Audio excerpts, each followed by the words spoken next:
Hello all of you, very good morning to all. So आज का हमारा जो वीडियो है वो पुरस्कार और सम्मान के ऊपर है। ये मार्च 2022 की अंतर्राष्ट्रीय क्रोनोलॉजी है, जिसके अंदर ये पार्ट 4 है, जिसके अंदर आज हम पढ़ेंगे पुरस्कार सम्मान, खेल परिदृश्य को और जो अपॉइंटमेंट्स है और लास्ट में जो फैक्चुअल पोर्शन बचता है उसको। यानी कि आज हम जो रिमेनिंग पोर्शंस है इस मैगजीन के उसको पूरा कवर कर लेंगे। जो लास्ट वीडियो था यानी कि थर्ड वीडियो था, उसमें हमने राजस्थान का बजट और राजस्थान की आर्थिक समीक्षा को पढ़ा था। उस वीडियो को आप ज़रूर से देखिएगा। हालांकि मैंने सभी वीडियोज़ में कहा है कि इसको ज़रूर से देखना है, ज़रूर से देखना है। वो मैंने इसलिए कहा क्योंकि मार्च वाली जो क्रोनोलॉजी है वो काफ़ी इंपॉर्टेंट है। अगर आपके आने वाले कोई एग्जाम्स हैं तो उसके अंदर से क्वेश्चन जो है वो बन सकते हैं, तो ज़रूर से आप इसको देखिएगा। और इस मैगजीन को आप खरीद सकते हैं तो वेल एंड गुड। अगर नहीं होता है तो आप हमारा टेलीग्राम चैनल ज्वाइन कर लीजिए, वहाँ पर आपको इसका PDF जो है वो मिल जाएगा। तो चलिए अब मैगजीन को स्टार्ट करते हैं। पहले हम पढ़ेंगे कि अवार्ड्स और सम्मान, पुरस्कार सम्मान किसको क्या क्या मिला है। तो देखिए, बिल गेट्स का नाम आपने सुना है। ये माइक्रोसॉफ्ट के संस्थापक हैं और इनकी पत्नी के साथ इनका एक फाउंडेशन चलता है, फिलैंथ्रोपिस्ट फाउंडेशन है, जिसका नाम है bill and Melinda Gates foundation. इस फाउंडेशन ने अभी पाकिस्तान के अंदर जो पोलियो है उसके लिए काफ़ी कार्य किया है, पोलियो उन्मूलन के लिए। इसलिए पाकिस्तान की सरकार ने इनको हिलाल पाकिस्तान के सम्मान से सम्मानित किया है। तो ये एक न्यूज़ हो जाती है इसमें। फिर सेकंड देखिए, जो हमारा कोल इंडिया है, इसको associated chamber of commerce and industry, इसके द्वारा एक अच्छा पुरस्कार मिला है, जिसका नाम है भरोसेमंद पब्लिक सेक्टर कंपनी का पुरस्कार, यानी most dependable public sector in India. इसका पुरस्कार मिला है। तो आपसे पूछ ले कि किसको ये पुरस्कार दिया गया, तो आप याद रखेंगे कोल इंडिया को सबसे भरोसेमंद सार्वजनिक कंपनी का पुरस्कार जो है वो दिया गया है। ये एक महारत्न जो है वो कंपनी है और इसके चेयरमैन कौन है? प्रमोद अग्रवाल है। इतना ना भी याद रहे तो इतना तो पता रहे कि एक महारत्न कंपनी है। फिर देखिए, एक अवार्ड्स हैं, दादा साहब फाल्के अंतर्राष्ट्रीय फिल्म महोत्सव पुरस्कार। ये फिल्म से रिलेटेड पुरस्कार हैं। देखते हैं किसको क्या क्या अवार्ड मिले हैं। तो आपको ज़्यादा नहीं ध्यान रखना है, हीरोइन और हीरो, डायरेक्टर, मूवी, इनके नाम आप ध्यान रख लेंगे तो मोर देन इनफ है। तो यहाँ देखिए कि ये अवार्ड जो है, इसमें टैलेंटेड एक्टर का अवार्ड रणवीर सिंह को, एक्ट्रेस में कृति सेनन को, और ये जो ब्लॉकबस्टर फिल्म है पुष्पा द राइज, उसको ये अवार्ड जो है वो दिया गया है। अगर हम डायरेक्टर की बात करें यहाँ पर, तो निर्देशक के अंदर ये अवार्ड जो है, कहाँ गया, हाँ, निर्देशक में केन घोष को ये अवार्ड मिला है। उनकी फिल्म है state of siege, temple attack के लिए ये अवार्ड जो है उनको दिया गया है। केन घोष को ये पुरस्कार मिला है। फिर हम नेक्स्ट उस पर चलेंगे। तो देखिए, ये हम कई बार पढ़ चुके हैं, एक बार फिर से रिपीट कर लेते हैं। प्रोफेसर नीना गुप्ता, जो कि भारतीय सांख्यिकी संस्थान के अंदर एक गणित की प्रोफेसर हैं, इनको जो है प्रसिद्ध रामानुजन पुरस्कार जो है वो दिया गया है। ये पुरस्कार जो है department of science and technology के द्वारा दिया जाता है और 45 वर्ष से कम उम्र के जो युवा वैज्ञानिक हैं उनको ये अवार्ड जो है वो मिलता है। फिर देखते हैं नेक्स्ट अवार्ड। तो देखिए, नेक्स्ट अवार्ड है, बिजनेस स्टैंडर्ड ने बैंकर ऑफ द ईयर का अवार्ड दिया है संदीप बख्शी को। ये संदीप बख्शी कौन है? तो ये आपके ICICI बैंक जो है उसके MD और CEO जो है वो हैं, प्रबंध निर्देशक और मुख्य कार्यकारी अधिकारी हैं। तो इनको इस अवार्ड से जो है वो सम्मानित किया गया है। फिर देखिए, ICC ने एक अवार्ड दिया है, ICC player of the month award. तो ये 2 खिलाड़ियों को मिला है। एक है कीगन पीटरसन, इनके प्रदर्शन के लिए इनको ये अवार्ड मिला है। और ये कहाँ के खिलाड़ी है? तो ये साउथ अफ्रीका के जो है वो खिलाड़ी है, बल्लेबाज हैं। महिलाओं के अंदर जो ये अवार्ड है, ये जो है आपके हीथर नाइट जो है उनको मिला है। ये इंग्लैंड की खिलाड़ी है।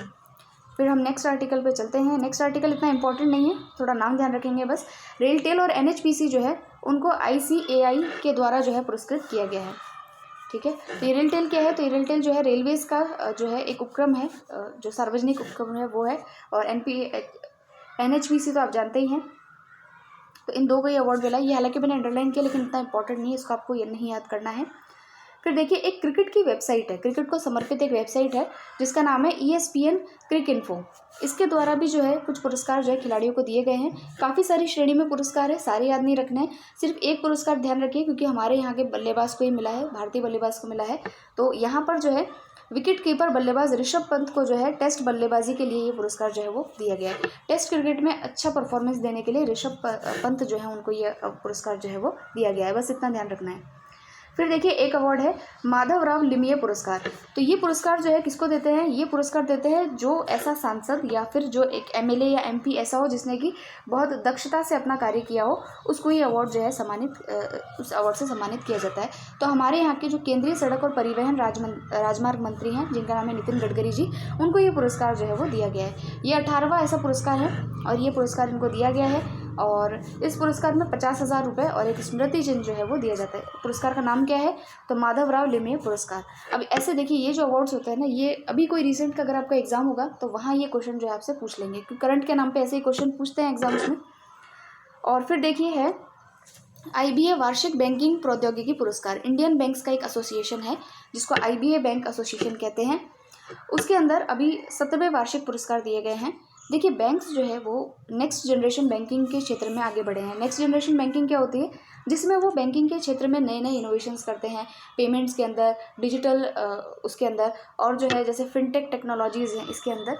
तो ऐसी श्रेणियों में कई सारी श्रेणियां बना करके पुरस्कार जो है कई बैंकों को मिले हैं। इसमें मुख्य बात क्या है? मुख्य बात ये है कि एक बैंक है जिसका नाम है साउथ इंडियन बैंक। इसको सबसे ज़्यादा यानी 6 श्रेणी में पुरस्कार जो है इसको मिले हैं। जैसे यहाँ देखिए आप, best technology bank of the year का अवार्ड में छोटे बैंक में दक्षिण भारतीय बैंक का नाम आपको दिख जाएगा। फिर अगर आप देखेंगे बेस्ट यूज़ ऑफ AI यानी आर्टिफिशियल टेक्नोलॉजी, इसमें भी छोटे बैंक की श्रेणी में आपको दक्षिण भारतीय बैंक का नाम दिख जाएगा। तो ये IBA की जो बैंकिंग वाली जो पुरस्कार है उसमें साउथ इंडियन बैंक को सबसे ज़्यादा अवार्ड्स जो है उससे नवाजा गया है। इतना ध्यान रखेंगे, बाकी सभी श्रेणियों के नाम आप नहीं याद रखें क्योंकि बहुत सारे कितनों के नाम ध्यान रखेंगे। फिर देखिए ICC ने नेक्स्ट आर्टिकल पे देखिए, ICC ने एक और अवार्ड दिया है। पीछे हमने पढ़ा था player of the month award, अभी एक और अवार्ड मिला है ICC spirit of the cricket award का। स्पिरिट ऑफ क्रिकेट अवार्ड यानी कि जिसने खेल भावना का अच्छा प्रदर्शन किया हो उस खिलाड़ी को इस अवार्ड से नवाजा गया है। और ये खिलाड़ी हैं डेरिल मिचेल, और ये कहाँ के हैं? न्यूजीलैंड के हैं। इनके बारे में अगर आप और पढ़ना चाहते हैं कि भाई इन्होंने ऐसा क्या अच्छा काम कर दिया, तो यहाँ पर पढ़ लीजिएगा, एग्जाम में लेकिन नहीं पूछेंगे। फिर चलते हैं नेक्स्ट अवार्ड पे। नेक्स्ट अवार्ड है Laureus world breakthrough of the year award. ये काम का क्यों है? क्योंकि अब तक भारत से 3 ही लोगों को इसमें नामित किया गया, तीसरे व्यक्ति नीरज चोपड़ा ही है। ठीक है, इसलिए ये इंपॉर्टेंट है। इससे पहले विनेश फोगट है, सचिन तेंदुलकर है, उनको इस अवार्ड को इससे सम्मानित किया गया था। नीरज चोपड़ा को इसके लिए नॉमिनेट किया गया है। अवार्ड का नाम क्या है? Laureus world breakthrough of the year award 2022। इसके लिए इनको जो है नामित किया गया है। फिर देखिए यहाँ पर ये अवार्ड तो इतना काम का नहीं है, लेकिन आप यहाँ एक चीज़ जानें कि जो 4 पैराशूट बटालियंस हैं, पैराशूट बटालियनों के नाम क्या क्या हैं? 11 पैराशूट विशेष बल, 21 पैराशूट विशेष बल, 23 पैराशूट और 29 पैराशूट। इनको जो है अपने उत्कृष्ट कार्यों के लिए, जैसे कि इन क्षेत्रों के अंदर, जैसे कि राजस्थान है, कोरिया, गाज़ा और बांग्लादेश, श्रीलंका, पंजाब, जम्मू कश्मीर, यहाँ पर इनको अच्छे कार्यों के लिए जो है प्रेसिडेंट कलर्स अवार्ड जो है वो दिया गया। इसको हिंदी में कहते हैं राष्ट्रपति ध्वज। ये पुरस्कार जो है इनको दिया गया है। ये किसको दिया जाता है? कि भाई जो लोग युद्ध और शांति के दौरान असाधारण सेवा जो करते हैं राष्ट्र की, ऐसी सैनिक इकाइयों को जो है ये अवार्ड दिया जाता है। तो मुझे नहीं लगता इस पर कोई क्वेश्चन आएगा, लेकिन जस्ट फॉर एन इन्फॉर्मेशन हमें पता रहना चाहिए कि प्रेसिडेंट कलर्स अवार्ड क्या होता है। फिर देखते हैं कि ये जो है आपका जो नेशनल न्यूज़ हमने पढ़ी थी, राष्ट्रीय परिदृश्य, उससे एक आर्टिकल जो है इसके अंदर दिया हुआ है। इतना काम का नहीं है, फिर भी हम देख लेते हैं कि एग्रीमेंट साइन हुआ है किसके बीच में? हमारा डिफेंस मिनिस्ट्री यानी रक्षा मंत्रालय और जो BEL है यानी कि भारत इलेक्ट्रॉनिक्स लिमिटेड, इनके अंदर जो है ये आर्टिकल कह रही हूँ, अनुबंध साइन हुआ है। इन्होंने कहा है कि भाई मेक इन इंडिया प्रोग्राम के तहत जो हमारा T-90 युद्धक टैंक है, उसमें जितना भी जो उसको बनाने के लिए जो कार्य होंगे उसके अंदर जो है इन दोनों के बीच में सहयोग किया जाएगा। ठीक है, तो इसलिए जो 1075 करोड़ की डील जो है इन दोनों के बीच में साइन की गई है। तो अगर मान लीजिए कोई बैंकिंग के एग्जाम में पूछे तो पूछ ले कि भाई रक्षा मंत्रालय ने हाल ही में T-90 युद्धक टैंकों के लिए जो है किसके साथ में अनुबंध पर हस्ताक्षर किया? तो BEL के साथ में हस्ताक्षर किए हैं। तो ये आ सकता है। डिटेल्स तो देखिए इसके अंदर और भी सारी है कि भाई इसके अंदर जो है इन पैसों से क्या करेंगे? Retro modification of commander site of battle tank, ये किया जाएगा। अब ये क्या है ये मैं बताती हूँ इसमें, कि भाई दिन और रात के अंदर जो है वो टारगेट पता करने में आसानी रहे, इसलिए जो है इसके अंदर टेक्नोलॉजी का यूज़ किया जाएगा। लेज़र रेंजर फाइंडर टेक्निक लगाई जाएगी। तो ये सारी चीज़ें इसमें की जाएगी। हालांकि जो है इस पर क्वेश्चन इस टाइप का जो है बनने का आसार नहीं है। T-90 टैंकों के बारे में आप थोड़ा सा जान सकते हैं। सो अब हम चलेंगे हमारे खेल परिदृश्य के ऊपर, क्योंकि जो है आपका पुरस्कार सम्मान में 2 ही पेजेस थे। अब देखते हैं खेल के अंदर क्या खिलाड़ी कौन कौन से जो हैं चर्चा के अंदर हैं। तो देखिए पहले जो चर्चित खिलाड़ी हैं वो क्रिकेट से संबंधित है और नाम क्या है उनका? साकिब उल गनी। ठीक है, साकिब उल गनी ये कहाँ के खिलाड़ी हैं? तो बिहार के खिलाड़ी हैं। और इन्होंने अभी जो रणजी ट्रॉफी हुई थी उसके अंदर मणिपुर के खिलाफ जो है 13 शतक इन्होंने लगाया है, 13 शतक। ठीक है, ट्रिपल सेंचुरी। तो ये इसलिए चर्चा के अंदर रहे हैं। तो ये कहाँ के खिलाड़ी हैं? अगर आपसे पूछ ले पहले तो किससे संबंधित हैं, तो पता है क्रिकेट से। उसके अलावा कहाँ से हैं? तो बिहार के ये क्रिकेटर हैं। फिर एक और खिलाड़ी हैं जिनका नाम है ऋचा घोष, और इन्होंने जो है वनडे के अंदर सबसे तेज़ अर्धशतक लगाने वाली ये जो है भारतीय महिला हाल ही में बन गई हैं। तो भारतीय महिला टीम के विकेट कीपर बल्लेबाज ऋचा घोष वनडे में भारत के लिए सबसे तेज अर्धशतक लगाने वाली जो है वो महिला खिलाड़ी बनी है। तो न्यूजीलैंड के खिलाफ मैचों के अंदर जो है इन्होंने ये जो है अपना रिकॉर्ड बनाया है। फिर नेक्स्ट आर्टिकल देखते हैं अपन। नेक्स्ट आर्टिकल में देखिए, जो IPL होता है यानी इंडियन प्रीमियर लीग होता है, उसके अंदर इस बार जो पहले 8 टीमें खेलती थी, अब 2 टीमें और एक्स्ट्रा बढ़ा दी गई है, 2 फ्रेंचाइजी और इसमें इंक्लूड की गई है। जैसे कि पहली है गुजरात टाइटंस और दूसरी है इसमें लखनऊ सुपर जायंट्स। ठीक है, तो ये दोनों टीमों के नाम भी आप ध्यान रखेंगे। फिर नेक्स्ट आर्टिकल पे हम चलते हैं। अब देखिए नेक्स्ट आर्टिकल है, भारत जो है अंडर-19 जो वर्ल्ड कप हुआ है 2022 का, उसके अंदर जो है विजेता बना है। मेज़बान टीम थी यहाँ पर वेस्ट इंडीज़ और भारत है लगातार जो है इसमें भारत जो है सबसे ज़्यादा यानी 5वीं बार जो है इसमें विजेता बना है। तो इस टूर्नामेंट के अंदर जो है ICC अंडर-19 विश्व कप 2022 के फाइनल मुकाबले में इंग्लैंड को जो है 4 विकेट से जो है वो पराजित करके जो है अपनी चैंपियनशिप जो है अपने नाम की गई है, यानी इंग्लैंड को हराया है भारत ने। और यहाँ पर प्लेयर ऑफ द मैच जो है वो भारत के ही हैं, जिनका नाम है राज अंगद बावा। इनको जो है ऑलराउंडर के रूप में जो है प्लेयर ऑफ द मैच जो है वो घोषित किया गया है। तो player of the match Bharat के ही हैं इसमें। और उसके अलावा देखिए कि इसमें अन्य महत्वपूर्ण तथ्य क्या हैं कि जो ये अंडर-19 विश्व कप है, इसके अंदर 4थी बार जो है भारत इसके फाइनल में पहुंचा है।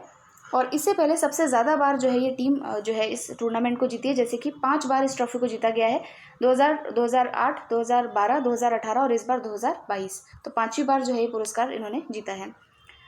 फिर चलते हैं हम टेनिस के अंदर। तो टेनिस के अंदर एक खिलाड़ी हैं जिनका नाम है कार्लोस अल्काराज। ये फिर से पुष्पाराज हैं।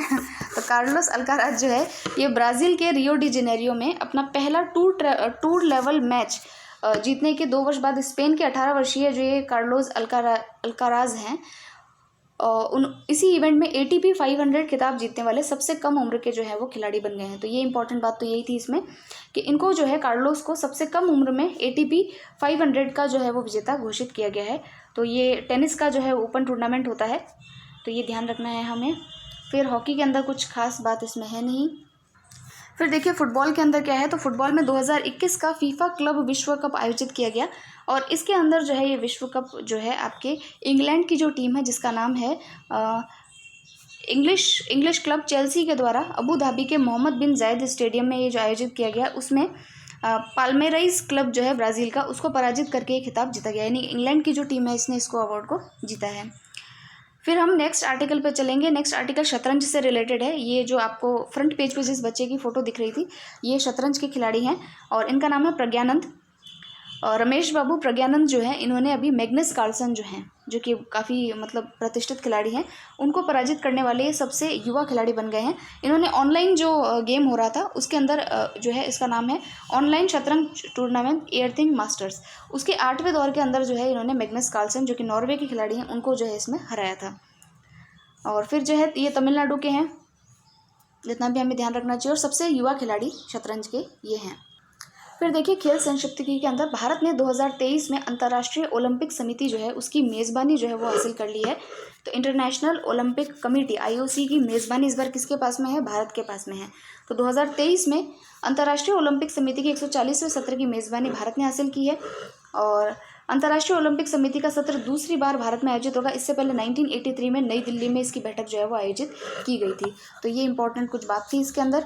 फिर देखिए कि 2022 के शीतकालीन ओलंपिक्स के बारे में, जो कि कहाँ पर आयोजित हो रहे हैं भाई? बीजिंग के अंदर आयोजित किए जा रहे हैं। तो ये है आपके शीतकालीन ओलंपिक्स के विंटर ओलंपिक गेम्स के बारे में कुछ। तो देखिए इसमें और क्या इंपॉर्टेंट बातें हैं। तो देखिए इसके अंदर जो है विश्व का जो है बीजिंग के अंदर दूसरी बार जो है ये शीतकालीन ओलंपिक्स आयोजित किए जा रहे हैं। इसलिए विश्व का पहला और एकमात्र ऐसा शहर है जो ओलंपिक खेलों के दोनों रूपांतरण, ग्रीष्मकालीन और शीतकालीन दोनों की मेज़बानी जो है वो कर चुका है। तो ये इंपॉर्टेंट बात हो जाती है। फिर देखिए इसका जो इस बार मैस्कॉट है वो क्या है? तो वो है बिंग ड्वेन ड्वेन। ये पांडा है, उसका नाम है बिंग ड्वेन ड्वेन। और चीनी भाषा में बिंग का आशय होता है पवित्रता व शक्ति, तो और ड्वेन का अर्थ होता है मजबूती, जीवंतता और यौवन, इनको प्रदर्शित करता है। स्लोगन क्या है इसका? तो इसका स्लोगन है together for a shared future, एक साथ एक साझा भविष्य के लिए। ये इसका जो है वो एक मोटो है या स्लोगन है। फिर है इस अंतर्राष्ट्रीय खेल प्रतियोगिता में 91 देशों के 2800 से ज़्यादा खिलाड़ियों ने भाग लिया है।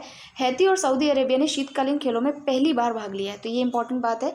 हैती और जो सऊदी अरेबिया है उन्होंने पहली बार जो है शीतकालीन ओलंपिक्स के अंदर जो है वो भाग लिया है। तो ये है। उसके अलावा देखिए नॉर्वे ने कुल 37 पदक जीतकर पदक तालिका में जो है वो शीर्ष स्थान बनाया, जबकि जर्मनी और चाइना दूसरे और तीसरे स्थान पर रहे हैं। तो ये काफ़ी इंपॉर्टेंट यहाँ पर ये चीज़ हो जाती है। तो शीतकालीन ओलंपिक्स भी आपके समझ में आ चुके हैं। अब हम चलते हैं जो नई अपॉइंटमेंट्स हैं अद्यतन सामान्य ज्ञान उसके अंदर, देखते हैं यहाँ पर किस किस को कौन कौन सी अपॉइंटमेंट्स जो है वो दी गई है। तो देखिए यहाँ पर जो है सारी बातें अब जैसे मैं बोलती जाऊँगी, आप उसको अपनी जो नोटबुक है उसमें नोट करते जाइएगा। बाकी जो है इसमें सब पढ़ने वाली चीज़ें, समझने वाला जो पोर्शन है वो ख़त्म हो चुका है। तो इस वाले पोर्शन में आपको समझने वाली चीज़ें कम है और याद करने वाली चीज़ें ज़्यादा दिखेंगी। तो चलिए स्टार्ट करते हैं निर्वाचन और नियुक्तियों में। सबसे पहले राष्ट्रीय नियुक्तियों को देख लेते हैं किसको क्या बनाया गया है। तो अब देखिए सबसे पहली राष्ट्रीय नियुक्ति है विनीत जोशी जी की। ये एक आईएएस ऑफिसर रहे हैं और इनको अभी जो है सीबीएसई जो है उसका नया अध्यक्ष जो है वो बनाया गया है। सीबीएसई के नए अध्यक्ष के रूप में विनीत जोशी को बनाया गया है। और देखिए जो ये है आपके मणिपुर कैडर के ये आईएएस ऑफिसर हैं। इतना कौन पूछेगा, हटाओ इसको। राष्ट्रीय जो है ये इससे पहले जो है नेशनल टेस्टिंग एजेंसी यानी कि जो राष्ट्रीय परीक्षण एजेंसी है, और जो आपकी HEFA यानी कि उच्च शिक्षा अनुदान एजेंसी है, उसमें जॉइंट सेक्रेटरी के रूप में भी ये कार्य कर चुके हैं। तो ये काम की चीज़ ये थी। तो इनका नाम ध्यान रखिएगा, विनीत जोशी इनका नाम है। सीबीएसई के नए अध्यक्ष ये बने हैं। फिर देखिए टैन किम हर, ये कौन है? तो टैन किम हर जो है ये मलेशिया के बैडमिंटन कोच हैं। क्या है? मलेशिया के बैडमिंटन कोच हैं। और इनको भारत में जो हमारे युगल्स होते हैं, युगल्स क्या कहते हैं, जो डबल्स होते हैं, डबल्स जो होते हैं यानी कि जो डबल्स वाले जो खेल होते हैं उसके अंदर जो है इनको कोच बनाया गया है। तो इनका नाम क्या है? टैन किम हर इनका नाम है, मलेशिया के हैं। और इनको भारत में जो आपके युगल कोच होते हैं यानी कि इंडियन डबल कोच जो है उसके लिए इनको नियुक्त किया गया है। फिर देखिए जो है संजीव सान्याल जो है इनको प्रधानमंत्री की आर्थिक सलाहकार परिषद economic advisory council of prime minister, जिसके अध्यक्ष कौन है? इसके अध्यक्ष हैं विवेक देबरॉय। तो उसके अंदर जो है इनको अभी पूर्णकालिक सदस्य के रूप में जो है वो नियुक्ति मिल गई है, यानी कि ये परमानेंट मेंबर जो है उसके बन गए हैं। फिर हम नेक्स्ट आर्टिकल देखते हैं। अब देखिए एक नियुक्ति हुई है जो कि जज की नियुक्ति है। तो उच्च न्यायालय यानी कि हाई कोर्ट के मुख्य न्यायाधीश के रूप में जो राजस्थान के जो जज हैं जिनका नाम है मुनीश्वर नाथ भंडारी, इनको जो है वो राष्ट्रपति के द्वारा नियुक्ति की गई है। तो कहाँ का इनको न्यायाधीश बनाया गया है? तो इनको मद्रास का न्यायाधीश जो है वो बनाया गया है। राष्ट्रपति के पास ये पावर होती है, संविधान का आर्टिकल 217(1) इसके तहत राष्ट्रपति के पास पावर है कि वो इस तरह की नियुक्तियां जो है वो चीफ जस्टिस ऑफ इंडिया यानी कि भारत के मुख्य न्यायाधीश, सुप्रीम कोर्ट के जो न्यायाधीश होते हैं उनके साथ में मिलकर के ये कार्य करते हैं। ठीक है, तो ये इन जस्टिस मुनीश्वर नाथ भंडारी के ऊपर है कि राजस्थान के चीफ जस्टिस रह चुके हैं और उसके बाद में इनको कई जगह ट्रांसफ़र मिला। ये काम का नहीं है, बस नाम ध्यान रखिएगा आप कि इनको अभी हाल ही में कहाँ का बनाया गया है? तो मद्रास उच्च न्यायालय जो है वहाँ का मुख्य न्यायाधीश जो है वो इनको नियुक्त किया गया है। अब देखिए एसएससी के नए चेयरमैन जो है वो एस किशोर को बनाया गया है। एस किशोर, नाम तो याद रह जाएगा, एस से ही नाम है इनका भी। ठीक है, एसएससी के बारे में कुछ चीज़ें जानें। तो एसएससी का जो हेडक्वार्टर है वो नई दिल्ली में है। इसको 1975 में बनाया गया था और इसके कुछ क्षेत्रीय कार्यालय भी हैं जैसे इलाहाबाद, मुंबई, दिल्ली, कोलकाता, गुवाहाटी, चेन्नई, बेंगलोर। तो साउथ के कई सारे राज्यों के अंदर जो है, कई सारे सिटीज़ के अंदर जो है इसका मुख्यालय भी है। और इसका क्षेत्रीय कार्यालय कहाँ पर है? 2 जगह है, रायपुर और चंडीगढ़ में। कोई एसएससी की तैयारी कर रहा हो तो भाई पता होना चाहिए, नहीं भी पता कर रहा हो तो भी इसको थोड़ा आइडिया तो होना चाहिए।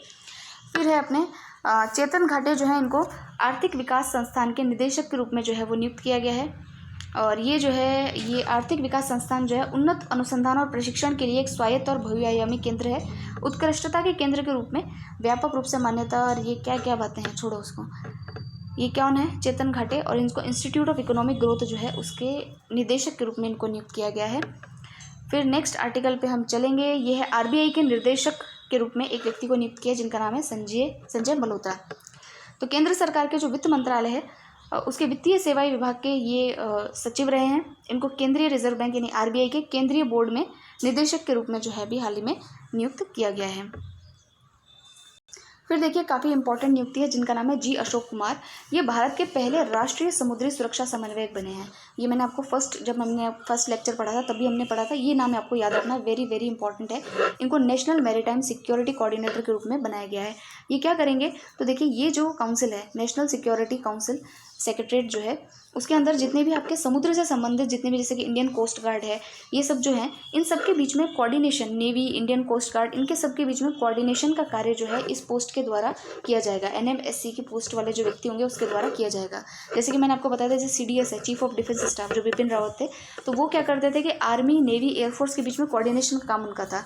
उसी प्रकार जो हमारी मैरीटाइम सिक्योरिटी है, यानी कि समुद्री सुरक्षा से संबंधित जितने भी हमारे जो सैनिक हैं, सैनिक टुकड़ियाँ हैं, उनके बीच में जो है कोऑर्डिनेशन का कार्य इस पद के व्यक्ति के द्वारा किया जाएगा। तो इस पद पे अभी किसको चुना गया है, तो उनका नाम है G. अशोक कुमार, नाम आपको ध्यान रखना है। नेक्स्ट आर्टिकल पे चलते हैं। नेक्स्ट आर्टिकल में है लेफ्टिनेंट जनरल GV रेड्डी, इनको डिफेंस इंटेलिजेंस एजेंसी DIA का महानिदेशक जो है वो नियुक्त किया गया है। सो फ्रेंड्स, DIA के बारे में कुछ चीज़ें हम देख लेते हैं। जैसे कि DIA जो है, अभी लेफ्टिनेंट जनरल GAV रेड्डी, इनको जो है डिफेंस इंटेलिजेंस एजेंसी का महानिदेशक जो है वो नियुक्त किया गया है। ये DIA क्या है, तो देखिए, भारतीय सशस्त्र बलों को रक्षा और सैन्य खुफिया प्रदान करने और समन्वय करने के लिए रक्षा मंत्रालय में उचित मार्गदर्शन जो है वो करना इसका कार्य है। ठीक है, यानी कि डिफेंस, देखो नाम से ही सिद्ध है, डिफेंस में इंटेलिजेंस का जो कार्य होता है ना, वो DIA के द्वारा किया जाता है। जो खुफिया संपत्तियाँ ये सब है, इनको ये नियंत्रण भी करता है। जिसमें सिग्नल इंटेलिजेंस निदेशालय, एक त्रिसेवा एजेंसी और रक्षा छवि प्रसंस्करण और विश्लेषण केंद्र आते हैं। तो देखिए, इसके अंदर और भी सारी चीज़ें आती है। ये आपसे कोई एग्जाम में पूछेगा नहीं, लेकिन जस्ट फॉर आपको इन्फॉर्मेशन आपको पता होना चाहिए कि DIA जो है वो क्या चीज़ है। फिर देखिए, रवि मित्तल जो है, इनको insolvency and bankruptcy board of India, इसके चेयरमैन के पद पर नियुक्त किया गया है। काफ़ी इंपॉर्टेंट है, कोई बैंकिंग की तैयारी कर रहा हो तो वैसे भी उसको याद रखना चाहिए। RBI ग्रेड B वगैरह के एग्जाम्स में ऐसे क्वेश्चंस पूछ लेते हैं। तो देखिए, रवि मित्तल जो है IBBI के नए चेयरमैन जो है इनको नियुक्त किया है। तो खेल विभाग के पूर्व सचिव ये रह चुके हैं और बिहार कैडर के ये प्रशासनिक सेवा के अधिकारी थे। तो देखिए, IBBI जो है, यानी कि insolvency and bankruptcy board of India, इसकी जो स्थापना है ये 1 अक्टूबर 2022 को की गई। भारतीय दिवाला एवं शोधन अक्षमता बोर्ड इंसॉल्वेंसी कार्रवाई और भारत में इंसॉल्वेंसी व्यावसायिक एजेंसियों, इंसॉल्वेंसी पेशेवरों और सूचना उपयोगिता जैसी संस्थाओं की देखरेख के लिए एक नियामक यानी रेगुलेटरी निकाय है। ठीक है, एक रेगुलेटरी या नियामक निकाय है। फिर देखिए, UGC के नए चेयरमैन बने हैं। UGC आप जानते ही हैं, जिसको बोलते हैं विश्वविद्यालय अनुदान आयोग, यानी हमारी जितनी भी यूनिवर्सिटीज़ होती है उनको जो है मान्यता जो है UGC के द्वारा दी जाती है। UGC के भी अभी नए चेयरमैन बने हैं, जिनका नाम है M जगदीश कुमार। तो ये जो UGC है, ये जो है 1956 में बनी थी और एक ये जो है संसद के अधिनियम से इसको बनाया गया था। संसद के अधिनियम के द्वारा जो है इसको बनाया गया था। और इसके कई सारे देखिए कार्यालय भी हैं, यहाँ पर हम इसके बारे में पढ़ सकते हैं। जैसे क्षेत्रीय, इसका मुख्य कार्यालय तो नई दिल्ली में है। क्षेत्रीय कार्यालय अगर पुणे, भोपाल, कोलकाता, हैदराबाद, गुवाहाटी, बेंगलुरु में है। तो ये इसके बारे में था। फिर कुछ अन्य प्रमुख नियुक्तियाँ देख लेते हैं। तो देखिए, प्रबंध निदेशक और प्रमुख मुख्य कार्यकारी अधिकारी IDBI बैंक। तो देखिए, IDBI जो बैंक है आपका, IDBI बैंक जो है उसके MD और CEO की पोस्ट पर भी राकेश शर्मा जो है उनको नियुक्त किया गया है। पुष्प कुमार जोशी जो हैं उनको CMD बनाया गया है, इसका Hindustan petroleum corporation of India का। यह देश की तीसरी सबसे बड़ी तेल शोधन करने वाली और ईंधन विपणन करने वाली कंपनी है, तो ये इसलिए इंपॉर्टेंट हो जाता है। फिर उसके बाद में जो है एयर इंडिया के बारे में आपने सुना होगा। एयर इंडिया में इल्कर IC जो हैं इनको MD और CEO बनाया गया है एयर इंडिया का, तो ये हम पढ़ेंगे। फिर देवाशीष मित्रा जो है इनको ICAI, ये आपने सुना होगा, Indian institute of chartered accountants, यानी CA की जो परीक्षाएं वगैरह होती है ये भी इसी के द्वारा करवाई जाती है। तो ICAI जो है उनके अध्यक्ष के रूप में देवाशीष मित्रा जो है उनको जो है चुना गया है, उनको ये पदभार दिया गया है। और उसके अलावा देखिए, टाटा सन्स का जो अभी चेयरमैन है वो किसको बनाया गया है, तो ये N चंद्रशेखरन को टाटा सन्स का जो है वो चेयरमैन नियुक्त किया गया है। और फिर जो है संजय मल्होत्रा जो है उनको वित्तीय सेवा विभाग के सचिव, ये इंपॉर्टेंट नहीं है, छोड़िए इसको। मदन मोहन त्रिपाठी इनको क्या बनाया गया है, राष्ट्रीय इलेक्ट्रॉनिक एवं सूचना, national institute of electronics and information technology, इसके अंदर जो है इनको महानिदेशक बनाया गया है, ये पढ़ सकते हैं। फिर देखिए, जो फाइजर इंडिया है उसके चेयरमैन के रूप में प्रदीप शाह को नियुक्ति दी गई है। तो यहाँ पर ये जो नियुक्तियाँ मैंने आपको पढ़ करके बताई, इनको आप एक बार गो थ्रू कर लीजिएगा। याद करने का ऐसा है, देखिए 2-3 बार अगर आप पढ़ेंगे तो आपके दिमाग में रह जाएगा। जो लोग बैंकिंग वगैरह की तैयारी करते हैं, जहाँ पे बहुत ट्रिवियल फैक्ट्स पूछते हैं, बहुत छोटी मोटी चीज़ें उठा करके पूछ लेते हैं, तो वहाँ ये चीज़ें आपको अच्छे से रटी हुई होनी चाहिए ताकि आप गलत ना करें, या एटलीस्ट इतना तो याद रहे कि आप एलिमिनेट कर पाएँ कि हाँ कम से कम ये उत्तर तो इसका सही नहीं होगा। अब देखिए अपन पढ़ते हैं कि अंतर्राष्ट्रीय संस्थाओं में भारतीय व्यक्तियों की कोई नियुक्ति हुई है क्या, भारतीय मूल का कोई व्यक्ति नियुक्त हुआ है क्या। तो ये काफ़ी इंपॉर्टेंट है। अगर आप इस बार वाला आरएस प्रीलिम्स का पेपर देखेंगे तो ऐसे क्वेश्चंस जो है यहाँ से उठा करके पूछे थे, और वो क्रोनोलॉजी में से ही थे। ठीक है, एक देश के राष्ट्रपति के बारे में क्वेश्चन पूछा था और वो क्रोनोलॉजी में जो है उसका बारे में हमने पढ़ा था। तो देखिए जो है एंटोनियो कोस्टा, ये जो है पुर्तगाल के नए प्रधानमंत्री बने हैं। क्या नाम है? एंटोनियो कोस्टा जो है, उनको पुर्तगाल के नए प्रधानमंत्री के रूप में नियुक्ति मिली है। और इनको 2017 में भारत के अंदर प्रवासी भारतीय सम्मान भी दिया जा चुका है। यानी कि ये भारत से संबंधित थे, ये या इनके जो पूर्वज थे वो भारत से संबंधित थे, इसलिए जो है प्रवासी भारतीय सम्मान इनको दिया गया। ठीक है, प्रवासी भारतीय किसको कहते हैं? ऐसे भारतीय जो कि स्वतंत्रता से पहले या अंग्रेज़ों के द्वारा जो है इनको परमिट के आधार पर जो है प्लांटेशन क्रॉप्स पे काम करने के लिए यहाँ से मजदूर के रूप में ले जाया गया था। तो उनकी जो आने वाली संतति है तो वो कहलाएंगे तो हमारे भारतीय मूल की ही, लेकिन वो लोग रहते कहाँ हैं? विदेशों में हैं, उनको बोलते हैं प्रवासी भारतीय। और इनके लिए 9 जनवरी को जो है प्रवासी भारतीय दिवस भी जो है उसका भी आयोजन किया जाता है, सम्मेलन भी होता है, और 9 जनवरी को प्रवासी भारतीय दिवस मनाया जाता है। फिर देखिए अंतर्राष्ट्रीय नियुक्तियों में नेक्स्ट है जेन्स स्टोलन, क्या नाम है? स्टोलनटेनबर्ग। ये नॉर्वे के केंद्रीय बैंक के प्रभावी गवर्नर जो है इनको नियुक्त किया गया है। तो इससे पहले ये क्या काम करते थे? इससे पहले ये नाटो का नाम आपने सुना होगा। सेकंड जो वर्ल्ड वॉर हुआ था उसके बाद में जो कोल्ड वॉर यानी शीत युद्ध प्रारंभ हुआ, तो अमेरिका को समर्थन करने वाले जो भी देश थे उन्होंने एक अलायंस बनाया जिसको बोलते हैं NATO, North Atlantic Treaty Organisation. अब इसमें कितने सदस्य देश हैं ये आप मुझे कमेंट सेक्शन में बताएंगे। ठीक है, तो अब देखिए ये इससे पहले क्या नाम है इनका? जेन्स स्टोलनटेनबर्ग।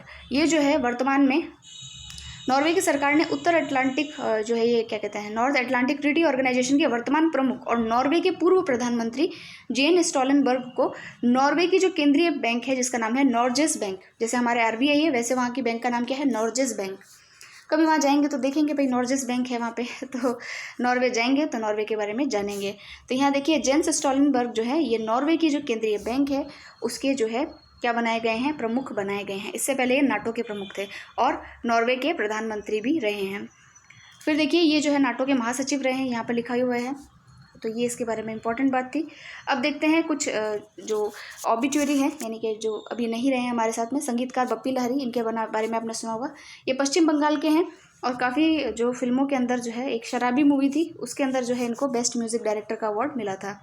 उद्योगपति राहुल बजाज जो है बजाज समूह के पूर्व चेयरमैन रहे हुए हैं, कोलकाता से, ये भी कोलकाता से बिलोंग करते थे। और इनको जो है फ्रांस का सर्वोच्च नागरिक सम्मान जिसका नाम है, इसका नाम है फ्रांस का सर्वोच्च नागरिक सम्मान है knight of the nation of the legion of honour, बड़ा बहुत लंबा नाम है। तो ये फ्रांस का सम्मान है, उससे इनको सम्मानित किया जा चुका है। उसके अलावा ये CII यानी कि भारतीय उद्योग जो है CII यानी कि इंडियन कॉमर्स इंडस्ट्रीज़ जो है भारतीय उद्योग परिसंघ, उसके भी जो है ये अध्यक्ष चुने गए थे। राष्ट्रपति के द्वारा जो है इनको लाइफ टाइम अचीवमेंट अवार्ड भी दिया जा चुका है। तो नाम क्या है इनका? राहुल बजाज। फिर है लता मंगेशकर जी, इनका नाम तो आप जानते ही हैं, और ये जो है इंदौर की रहने वाली थी, इंदौर में इनका जन्म हुआ था और इन्होंने कई सारे जो है अवार्ड जीते हैं, जैसे 1969 में पद्म भूषण मिला है, पद्म विभूषण भी मिला और भारत रत्न इनको 2001 में दिया गया है। अगर आपको फर्स्ट पेज याद हो जो हमने पढ़ा था तो उसमें हमने ये पढ़ चुके हैं कि इनको भारत रत्न जो है वो 2001 में दिया गया था। 72, 74 और 1990 में राष्ट्रीय फिल्म पुरस्कार जो है वो भी इनको दिया गया है। उसके अलावा फिल्म फेयर अवार्ड तो कई बार मिले हैं। दादा साहब फाल्के पुरस्कार 1989 में इनको मिल गया था। फ्रांस की सरकार ने इनको भी अवार्ड दिया है जिसका नाम है national order of the legion का अवार्ड। तो देखिए अंतर्राष्ट्रीय स्तर पर भी कितनी फेमस है। 1984 से 1992 में लता मंगेशकर पुरस्कार की स्थापना भी जो है महाराष्ट्र सरकार के द्वारा की गई है। तो ये इंपॉर्टेंट हो जाता है। फिर और क्या इंपॉर्टेंट है देखते हैं। ये है हेमानंद बिस्वाल, ये ओडिशा के मुख्यमंत्री हैं जिनका कि हाल ही में जो है वो निधन हो गया, हमारे बीच नहीं है। और उसके अलावा ये बंगाली गायिका ये शकुंतला देवी, ये शकुंतला चौधरी जो हैं ये पद्मश्री से सम्मानित है और असम की गांधीवादी नेता रही हैं और भूदान आंदोलन में भी जो है इन्होंने अपना जो है वो योगदान दिया था। उसके अलावा देखिए यहाँ पर ये एक नाम है जिनका नाम है ल्यूक मॉन्टेनियर, ये फ्रांसीसी वायरोलॉजिस्ट थे वायरस की जो स्टडी करते हैं। तो HIV वायरस की खोज के लिए इनको 2008 में नोबेल पुरस्कार से भी सम्मानित किया गया था। तो ये इंपॉर्टेंट है, थोड़ा नाम ध्यान रखना है अपने को। फिर है सुरजीत सेनगुप्ता, भारत के पूर्व मिडफील्डर हैं और ईस्ट बंगाल के दिग्गज खिलाड़ी थे। तो इनका भी हाल ही में निधन हो गया है। फिर हम आ जाते हैं चर्चित व्यक्तियों के ऊपर, कौन से लोग जो है अभी चर्चा में रहे हैं। तो देखिए मेडी बडी जो है, ये एक तरीके से क्या है कि जो मेडिसिन्स होती हैं उसके अंदर जैसे लोगों को मेंटल हेल्थ के बारे में ऑनलाइन बताना, मेडिसिन्स के बारे में ऑनलाइन बताना, पैथोलॉजी वगैरह के बारे में। तो अमिताभ बच्चन जो हैं उनको अभी इस मेडी बडी का जो है ब्रांड एम्बेसडर बनाया गया है। तो एक क्वेश्चन देखिए RS प्रीलिम्स में शॉप्सी के बारे में आया था। RS प्रीलिम्स में नहीं, सॉरी, पटवारी वाले एग्जाम में आया था, शॉप्सी को लेकर के क्वेश्चन आया था। तो मतलब ऐसे जो क्वेश्चंस होते हैं वो आ जाते हैं। तो आप ध्यान रखेंगे कि ये जो मेडी बडी है ये किससे संबंधित है। तो ये आपका जो है पैथोलॉजी और ये जो घर बैठे जो दवाएं वगैरह होती है, मानसिक स्वास्थ्य और इन सब के मतलब मेडिसिन से रिलेटेड है। तो इसके जो है ब्रांड एम्बेसडर किसको बनाया गया है? अमिताभ बच्चन को बनाया गया है। अक्षय कुमार को जो है उत्तराखंड का जो है वो ब्रांड एम्बेसडर बनाया गया है। ठीक है, तो वहाँ के जो मुख्यमंत्री है पुष्कर सिंह धामी, उन्होंने जो है अक्षय कुमार को प्रदेश का ब्रांड एम्बेसडर बनाया है स्वच्छता अभियान के लिए। ठीक है, फिर है अन्य चर्चित हस्तियों के अंदर। तो देखिए जो ऋषभ पंत है उनको ब्रांड एम्बेसडर बनाया गया है अभी डिश टीवी का। मनिका बत्रा, इनको जानते हैं यहाँ, ये जो है वो टेबल टेनिस प्लेयर हैं। इनको जो एडिडास है उसका ब्रांड एम्बेसडर बनाया है। और ये जो है 2018 में टेबल टेनिस में स्वर्ण पदक जीतने वाली पहली भारतीय महिला हैं। और मनिका बत्रा के साथ जो महिला एथलीट हैं उनमें जो है कई लोगों को शामिल किया गया, जैसे मीराबाई चानू है, लवलीना बोरगोहेन है, हिमा दास है, निखत जरीन है, ऐसे नाम शामिल है। और इनके अंदर जो है भी मनिका बत्रा को भी एडिडास का एम्बेसडर बनाया गया है। शाहरुख खान को A23 ऑनलाइन कौशल गेमिंग कंपनी जो है उसके अंदर जो है इनको ब्रांड एम्बेसडर बनाया गया है। मनोज तिवारी जो हैं उनको बिहार के खादी और अन्य हस्तशिल्प के लिए जो है ब्रांड एम्बेसडर के रूप में बनाया गया है। दिशा पाटनी जो है इनको जो है बाटा जो है उसका ब्रांड एम्बेसडर बनाया गया है। बाटा जो फुटवेयर कंपनी है उसका। तो अब हो सकता है कि ऐसे फर्जी क्वेश्चन भी कहीं ना कहीं पूछ ही ले। मैं ऐसे इसलिए कह रही हूँ क्योंकि ये बहुत ही छोटे ट्रिवियल फैक्ट्स होते हैं, इनको हम भूल जाते हैं। तो इसीलिए जो है ये छोटे क्वेश्चन जो हैं। पर देखिए आजकल जो एग्ज़ाम्स होते हैं ना, वहाँ पे करंट के नाम पे कुछ भी पूछते हैं। तो अपन क्या कर सकते हैं, अपने को जो है वैसे भी देखिए जो क्रोनोलॉजी मैगज़ीन है अपनी, वो ज़्यादा नहीं है, 60 पेजेस की मैगज़ीन होती है। तो इतना ज़्यादा नहीं है कि भाई इसको रिवाइज़ नहीं कर सकते या पढ़ नहीं सकते। आप इसी में से पढ़िए, इसी को अंडरलाइन कीजिए। पहली बार में आप पेन से अंडरलाइन कीजिए, दूसरी बार में आप जो है हाईलाइटर से अंडरलाइन कीजिए। और ऐसे करके 2-3 बार रिवाइज़ करेंगे, आपको अच्छी तरीके से पूरी मैगज़ीन पर कमांड हो जाएगी। कई लोग पूछते हैं कि भाई सूजस पढ़ें, ये पढ़ें, वो पढ़ें। तो एक तो पढ़ लें अपन कम से कम। तो एक जो मैगज़ीन है इसका तो अपन एटलीस्ट मल्टीपल टाइम अपना रिविज़न हो जाए, ताकि अपना जो है जितने भी एग्ज़ाम है उसमें कोई भी एग्ज़ाम आपका अटकेगा नहीं, अगर करंट से कोई क्वेश्चन आता है तो।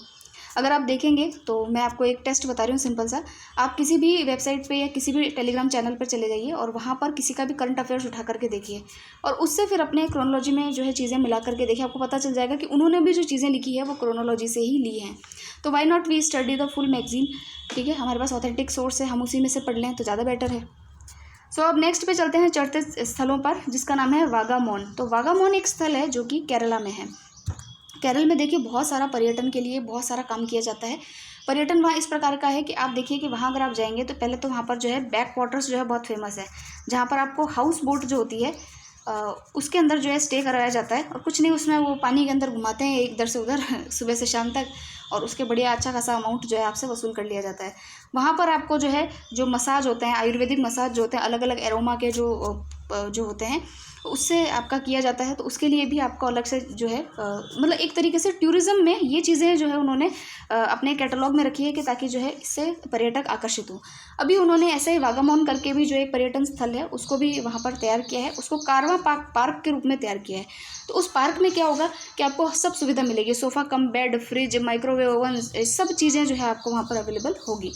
तो ये जो है ये आप देखेंगे। तो वागामोन जो है एक जगह का नाम है, पर्यटन स्थल के रूप में विकसित किया है। कहाँ पर है? तो केरल के इडुक्की ज़िले के अंदर इसको बनाया गया है। तो अगर आप मेरा कम्युनिटी पेज देखेंगे तो कम्युनिटी पेज में मैंने भी केरला के बहुत सारे फ़ोटोज़ आपके साथ में शेयर किए हैं। जैसे कि वहाँ पर कथकली का शो मैंने देखा था। उसके अलावा वहाँ पर जो है वहाँ का कलरीपयट्टू जो है वो काफ़ी फेमस है मार्शल आर्ट, वो भी देखा था। जो ये एलेप्पी के बैक वाटर्स हैं, तो बैक वाटर्स भी वहाँ पर देखे थे। और मुन्नार जो है वो काफ़ी फेमस प्लेस है, वहाँ पर आपको टी गार्डन्स मिलेंगे। ठीक है, तो ये आप उसमें देख सकते हैं। फिर देखिए गुरुग्राम जो है वो क्यों अभी चर्चा में है, तो देखिए अरावली बायोडाइवर्सिटी पार्क जो है वो यहाँ पर भारत का पहला जो है अरावली बायोडाइवर्सिटी पार्क जो है वो यहाँ पर बनाया गया है। तो इसको बनाया किसने है, तो मतलब इसको मान्यता किसने दी है, तो IUCN जो है, international union for conservation of nature, IUCN के द्वारा। याद आ रहा है IUCN, जो कि कुछ प्रजातियों को जो है विलुप्त लुप्त इन कैटेगरी के अंदर जो है डिवाइड करता है। तो उसी IUCN के द्वारा जो है इसको अरावली बायोडाइवर्सिटी पार्क जो है उसको other effective area based conservation measure site के रूप में घोषित किया है। तो देखिए ये होता क्या है, अन्य प्रभावी क्षेत्र आधारित संरक्षण उपाय, ये क्या होता है, तो देखिए कुछ ऐसे स्थान होते हैं जो कि संरक्षित श्रेणी में नहीं आते, लेकिन फिर भी वहाँ पर बहुत ही समृद्ध जैव विविधता होती है। तो ऐसे जो जगहें होती है तो उसको जो है आप OECM के अंतर्गत लेकर के आते हैं। तो OECM के अंतर्गत हाल ही में गुरुग्राम का है हरियाणा में, तो वहाँ पर जो है अरावली बायोडाइवर्सिटी पार्क जो है उसको श्रेणी में लाया गया है। तो इम्पॉर्टेंट चीज़ है। फिर देखते हैं फेमस जो दिवस हैं, सप्ताह हैं, वर्ष देख लेते हैं। तो इंडियन कोस्ट गार्ड का जो स्थापना दिवस है वो आ जाता है 1 फरवरी को। वेटलैंड डे, ये तो बहुत इंपॉर्टेंट है, पता होना चाहिए, 2 फरवरी को आता है। ठीक है, रामसर कन्वेंशन इसी से निकला था। फिर देखिए इसकी जो है 2021 में 50वीं वर्षगांठ जो है वो मनाई गई है। और क्या इंपॉर्टेंट बात है, हमारे भारत में जो है 49 रामसर साइट है। उसके अलावा जो रामसर कन्वेंशन है उसमें वेटलैंड की डेफिनेशन दी हुई है। ये आपके जो है जो RS मेंस वगैरह की या किसी की तैयारी कर रहे हो प्रीलिम्स में, तो वहाँ आपसे पूछा जा सकता है एनवायरनमेंट के लिए, IAS में भी पूछा जा सकता है। तो यहाँ देखिए रामसर साइट किसको कहते हैं, सॉरी वेटलैंड किसको कहते हैं। वेटलैंड में दलदल बाढ़ के मैदान में नदी व झील, मैंग्रोव, प्रवाल भित्ति, समुद्री क्षेत्र जो 6 मीटर से अधिक गहरे नहीं हैं तथा मानव निर्मित आर्द्र भूमियाँ जैसे तालाब, जलाशय जो होते हैं ये शामिल किए जाते हैं। तो अगर आपसे कोई पूछे कि आर्द्र भूमि क्या होती है तो आप ये चीज़ बता सकते हैं। फिर देखिए जो विश्व कैंसर दिवस है वो आता है 4 फरवरी को। अंतर्राष्ट्रीय मानव बंधुता दिवस 4 फरवरी को। महिला international day of zero tolerance for female genital mutilation, महिला जनांग विकृति के विरुद्ध अंतर्राष्ट्रीय शून्य असहिष्णुता दिवस जो है ये 6 फरवरी को मनाया जाता है। और फिर है विश्व दलहन दिवस, ये 10 फरवरी को मनाया जाता है। और इसमें जो है 2016 को जो है जो संयुक्त राष्ट्र है उसने 2016 को अंतर्राष्ट्रीय दलहन वर्ष के रूप में जो है वो मनाया था। राष्ट्रीय कृमि मुक्ति दिवस क्या होता है, कृमि यानी कि जो कीड़े हो जाते हैं पेट में, आंतों के कीड़े, उनको कृमि कहते हैं, वो 10 फरवरी को मनाया जाता है। फिर है जो आपका विज्ञान में महिलाओं और लड़कियों का अंतर्राष्ट्रीय दिवस जो है वो मनाया जाता है 11 फरवरी को, ये भी इतना इंपॉर्टेंट नहीं है। राष्ट्रीय उत्पादकता दिवस ये कब मनाते हैं, तो इसको मनाया जाता है 12 फरवरी को। और राष्ट्रीय उत्पादकता सप्ताह कब मनाते हैं, कब मनाया गया, 12 से 18 फरवरी को। ठीक है। रेडियो दिवस 13 फरवरी को। और भारतीय राष्ट्रीय महिला दिवस, अंतर्राष्ट्रीय महिला दिवस तो क्या है, आज है 8 मार्च को, बधाई हो मुझे और भारतीय राष्ट्रीय महिला दिवस जो है वो 13 फरवरी को जो है वो मनाया जाता है। फिर देखिए विश्व पेंगोलिन दिवस जो है वो मनाया जाता है 19 फरवरी को। पेंगोलिन क्या है, तो ये एक जो है एक वन्य जीव प्राणी है जिसको कि जो है 1972 के भारतीय वन्य जीव अधिनियम के तहत सुरक्षा प्रदान की गई है। ठीक है, जो हमारा वाइल्ड लाइफ एक्ट है ना, वाइल्ड लाइफ प्रोटेक्शन एक्ट 1972 का, इसके तहत जो है इसको प्रोटेक्शन दी गई है। और अगर आपको जो है इंडियन फॉरेस्ट सर्वे रिपोर्ट पढ़नी है तो आप फरवरी वाला जो मेरा फरवरी वाला जो क्रोनोलॉजी है उसको ज़रूर से पढ़िएगा। उस वीडियो में मैंने आपको पूरी डिटेल में जो इंडियन फॉरेस्ट सर्वे रिपोर्ट है उसको पढ़ाया है। तो यहाँ हालांकि देखिए जो पेंगोलिन है ये इंपॉर्टेंट है, इस जानवर को अच्छे से याद कर लीजिएगा, काफ़ी चर्चा में है अभी, तो इस पर कोई क्वेश्चन आ जाए तो हैरानी की बात नहीं है, आ सकता है। तो पेंगोलिन जो है इसको जो है जैसे कि एक जानवर होता है जिसके ऊपर यूँ कांटे कांटे से होते हैं, तो इसके ये जो स्पाइक्स वगैरह होते हैं ये दवाइयों में यूज़ लिए जाते हैं। पेंगोलिन जो है वो दवाइयों में या फिर जो है इसलिए इसकी तस्करी की जाती है, तो ये काफ़ी इंपॉर्टेंट जानवर हो जाता है। पेंगोलिन दिवस जो है वो इसीलिए घोषित किया गया है कि विश्व में पेंगोलिन को बचाया जाए। तो 19 फरवरी को जो है यानी फरवरी के तीसरे शनिवार को पेंगोलिन दिवस मनाया जाता है। फिर देखिए ऊपर मृदा स्वास्थ्य कार्ड दिवस, यानी कि सॉइल का भी एक हेल्थ होता है, तो सॉइल हेल्थ के लिए सॉइल कार्ड दिवस जो है वो 19 फरवरी को मनाया जाता है। क्यों मनाया जाता है, क्योंकि इसी दिन हमारे जो प्रधानमंत्री हैं उन्होंने गंगानगर में जो सूरतगढ़ है वहाँ से मृदा स्वास्थ्य कार्ड योजना जो है उसकी शुरुआत की थी, तो इसलिए इंपॉर्टेंट है। फिर देखिए सामाजिक न्याय दिवस ये कब आता है, तो ये 20 फरवरी को जो है आयोजित किया जाता है। फिर अगर हम देखें तो एक काफ़ी इंपॉर्टेंट इसके ऊपर भी क्वेश्चन आया था, यूपीएससी में भी आया था और आपके ये जो ईपीएफओ का एग्ज़ाम यूपीएससी ने कंडक्ट करवाया था उसमें भी आया था। नाम क्या है, अंतर्राष्ट्रीय मातृभाषा दिवस, ये आता है 21 फरवरी को। तो इसमें इस बार की थीम क्या थी, बहुभाषी शिक्षा के लिए प्रौद्योगिकी का उपयोग, चुनौतियां और अवसर। तो देखिए यूनेस्को की ओर से मातृभाषा दिवस मनाने की घोषणा 17 नवंबर 1999 को की गई थी। संयुक्त राष्ट्र महासभा ने वर्ष 2002 के अपने संकल्प के द्वारा इसे जो है वो स्वीकार किया था, तो ये इंपॉर्टेंट है।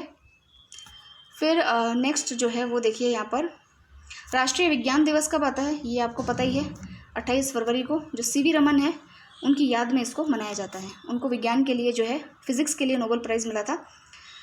फिर है सेल्फ रिलायंस थ्रू प्रोडक्टिविटी, ये इंपॉर्टेंट नहीं है। वित्तीय साक्षरता दिवस, ये जो है वित्तीय साक्षरता सप्ताह, ये अभी 14 फरवरी से 18 फरवरी तक मनाया गया है। फिर है यूपीआई सुरक्षा और जागरूकता सप्ताह, ये 1 से 7 फरवरी को मनाया गया। फिर फ्रेंड्स कुछ बुक्स हैं जिनके बारे में हम पढ़ेंगे, और बुक्स के बारे में देखिए कितना भी पढ़ लीजिए, बुक्स के क्वेश्चन तो मेरे से तो आज तक सॉल्व कभी हुए नहीं, लेकिन फिर भी जो है पढ़ लेते हैं, देखें कोई अटक जाए तो अच्छा है, कोई फंस जाए तो अच्छा ही है। फिर देखिए how to prevent the next pandemic, how to prevent the next pandemic, ये किताब किसके द्वारा लिखी गई है, बिल गेट्स के द्वारा लिखी गई है। A history of Shri Niketan, Rabindranath Tagore's pioneering work in rural construction, ये किताब लिखी है उमा दास गुप्ता के द्वारा। और ये है अ नेशन टू प्रोटेक्ट, ये है प्रियम गांधी मोदी के द्वारा इसको लिखा गया है। और इसमें जो है कोविड के दौरान जो प्राइम मिनिस्टर मोदी है उनकी भूमिका पर प्रकाश डाला गया है। फिर है प्रोफेसर रमेश सी गौर ने जो है tribal and indigenous languages, Bharat की जनजातियाँ और देशज भाषाएं जो हैं उनके ऊपर जो है वो बुक लिखी है। फिर उसके अलावा जो है यहाँ पर अगर आप देखें तो गोल्डन बॉय नीरज चोपड़ा के ऊपर बुक लिखी है नवदीप सिंह गिल ने। और फिर जो है हाँ ऑपरेशन खात्मा, ये ऑपरेशन खात्मा किससे रिलेटेड है, तो जम्मू कश्मीर पुलिस के स्पेशल ऑपरेशंस से ये रिलेटेड है, और इसी के ऊपर बुक लिखी है आरसी गंजू और अश्विनी भटनागर ने। फियरलेस गवर्नेंस, ये इंपॉर्टेंट है, किरण बेदी जी के द्वारा लिखी गई है फियरलेस गवर्नेंस। तो ये कुछ बुक्स थी। अब हम पढ़ेंगे जो कुछ सम्मेलन और बैठकों के बारे में। तो पहली बैठक देखिए, पहला सम्मेलन देखिए, ये है मंदिर वास्तुकला पर सम्मेलन किया गया जिसका नाम है देवायत नाम। तो देखिए मंदिर जो वास्तुकला है उस पर एक अंतर्राष्ट्रीय सम्मेलन हुआ। आपको पता है कि भारत में जो मंदिर है वो काफ़ी अनोखे, अगर हम इस बार तो यूट्यूब पे अगर आप देखेंगे तो ऐसी ऐसी चीज़ें बताई गई है कि आदमी दंग रह जाता है कि अच्छा ऐसा इतना एडवांस हमारे पूर्वज सोचते थे क्या। मैंने कई जगह देखा कि एक मंदिर है, मंदिर का नाम ध्यान नहीं आ रहा है, कर्नाटका का कोई मंदिर है जहाँ पर लिखा है कि भाई जो एरोप्लेन बनाने की विधि है वो उसके अंदर दे रखी है कि आप जो है इस प्रकार से एरोप्लेन बना सकते हैं, वो उसमें ऑलरेडी दे रखा है। तो ऐसी चीज़ें हैं। और ये काम वैसे ना आर्कियोलॉजिकल सर्वे ऑफ इंडिया का है कि इस प्रकार की जो चीज़ें हैं उनको लाइमलाइट में लेकर के आए कि हमारा जो अतीत है वो इतना ज़्यादा है गौरवान्वित करने वाला है। तो देखिए जो मंदिरों की वास्तुकला है, मंदिर काफ़ी जो है, अगर आप सिविल सर्विसेज की अगर आप तैयारी कर रहे हैं तो आप आर्ट एंड कल्चर में पढ़ेंगे, इतने शानदार जो मंदिर हैं उनका, जैसे कि ये अपना दक्षिण शैली के मंदिर है, वेसार शैली के, पंचायतन शैली के, तो उनमें स्कल्पचर आर्ट और इनका बहुत महत्व है। तो देखिए उसी के ऊपर जो मंदिर की वास्तुकला है उस पर एक अंतर्राष्ट्रीय सम्मेलन हुआ जिसका नाम है देवायतनम, और ये जो है कर्नाटका के अंदर आयोजित किया गया। कर्नाटका का एक शहर है जिसका नाम है हम्पी के अंदर जो है इसको आयोजित किया गया। और ये जो है इसका जो टॉपिक था वो यही था, देवायतनम यानी कि भारतीय मंदिर वास्तुकला की एक लंबी यात्रा, इंग्लिश में कहेंगे Devayatanam an odyssey of Indian temple architecture. ये 2 दिवसीय सम्मेलन था, आर्कियोलॉजिकल सर्वे ऑफ इंडिया ने इसको आयोजित कराया था। इसका उद्देश्य था मंदिर के दार्शनिक, धार्मिक, सामाजिक, आर्थिक, तकनीकी, वैज्ञानिक, कला, स्थापत्य, इन सभी विचारों पर, इन सभी चीज़ों पर जो है वो विचार विमर्श करना। ठीक है, तो ये इंपॉर्टेंट हो जाता है। सम्मेलन का उद्घाटन जो है हम्पी के पट्टाभिराम मंदिर में आयोजित किया गया। हम्पी का जो मंदिर है वहाँ पर इसको आयोजित किया गया था। फिर देखिए नेक्स्ट है वन ओशन समिट। ये तो हम फर्स्ट पेज में जब हमने फर्स्ट वीडियो पढ़ा था तब हमने पढ़ ही लिया था। तो फ्रांस का एक शहर है जिसका नाम है ब्रेस्ट, वहाँ पर इसका आयोजन कराया गया। और इसमें क्या कहा गया, इसका उद्देश्य था कि भाई जो समुद्र है, ठीक है, अंतर्राष्ट्रीय जो समुद्र है उनको स्वस्थ रखा जाए, उनका इकोसिस्टम अच्छा रखा जाए, उसको संरक्षण दिया जाए, ये इसका कार्य था। प्लास्टिक प्रदूषण को कम करना, ये भी इसका कार्य था। और इसके अंदर जो है वर्ल्ड बैंक और जो यूनाइटेड नेशंस है इसके सहयोग से इसका आयोजन किया गया था। तो इसमें सभी देशों से जो है ये डिमांड की गई, जैसे कि इसमें प्रधानमंत्री मोदी और जापान, कनाडा, इन सब ने जो है इनके राष्ट्राध्यक्षों ने इसमें भाग लिया था। तो सभी अच्छी अच्छी बातें इसमें थी कि भाई प्लास्टिक प्रदूषण नहीं करेंगे, मछली पकड़ने में अवैध जो मछली पकड़ने वाला कार्य होता है उसको ख़त्म करेंगे, ये बातें तो आपको पता होना चाहिए। वन ओशन समिट जो है इसका आयोजन कहाँ किया गया, तो ये जो है फ्रांस के ब्रेस्ट नामक शहर के अंदर किया गया। फिर नेक्स्ट एक सम्मेलन और है, इसका सम्मेलन का नाम है भारत में संग्रहालयों की पुनर्कल्पना पर वैश्विक शिखर सम्मेलन। नाम क्या है, संग्रहालयों की पुनर्कल्पना पर वैश्विक, इंटरनेशनल, ठीक है, ये शिखर सम्मेलन हुआ। ये जो हमारा संस्कृति मंत्रालय है उसने इसका आयोजन किया था। और ये जो है हमारे भारत के आज़ादी के 75वीं वर्षगांठ के अवसर पर इसका आयोजन जो है वो इसका आयोजन जो है ब्लूमबर्ग की भागीदारी के साथ में किया गया। इसका उद्देश्य था वैश्विक विचारकों को भारत के संग्रहालयों के विकास के लिए सर्वश्रेष्ठ दृष्टिकोण को समझने, भारतीय वैश्विक संग्रहालयों के बीच रणनीतिक भागीदारी के साथ भारतीय संग्रहालयों के नवीनीकरण के लिए एक मास्टर प्लान तैयार करना, जिससे वास्तव में उन्हें विश्व स्तरीय जो है वर्ल्ड लेवल का जो है वो बनाया जा सके। तो म्यूजियम को वर्ल्ड लेवल का बनाने के लिए इसका आयोजन जो है वो किया गया था। तो ये भी इम्पोर्टेंट हो जाता है। फिर नेक्स्ट देखिए, विश्व सतत विकास शिखर सम्मेलन। तो ये क्या है? तो सतत विकास आप जानते हैं सस्टेनेबल डेवलपमेंट। क्या होता है सस्टेनेबल डेवलपमेंट? कि भाई जो भी हमारे संसाधन है उनका उपयोग इस तरीके से किया जाए ताकि भविष्य की जो आने वाली जनरेशन्स है उनको जो है उसका लाभ मिल सके। ठीक है, उनको इस तरीके से कोई भी सोर्स है उसको इस तरीके से घटिया ना कर दिया जाए कि आने वाली जनरेशन्स जो है आपको कोसेंगी नहीं, तो कि हमारे लिए तो छोड़ा ही नहीं। तो इस प्रकार से, हालांकि मैं ये रॉ फॉर्म में आपको डेफिनेशन बता रही हूँ, बाकी समावेशी विकास या सतत विकास जो होता है वो ये होता है कि अब आने वाली जनरेशन्स के लिए जब है चीज़ों को उस प्रकार से रिसोर्सेज को यूज़ करते हैं ताकि आने वाली जनरेशन्स भी उसको यूज़ कर पाएँ। तो यहाँ देखिए, जो ये आपका the energy and resource institute of India है, टेरी जो है, जिसका ऊर्जा एवं संसाधन संस्थान जो है उसके द्वारा इसका आयोजन किया गया था और इसका उद्घाटन प्रधानमंत्री जी द्वारा किया गया।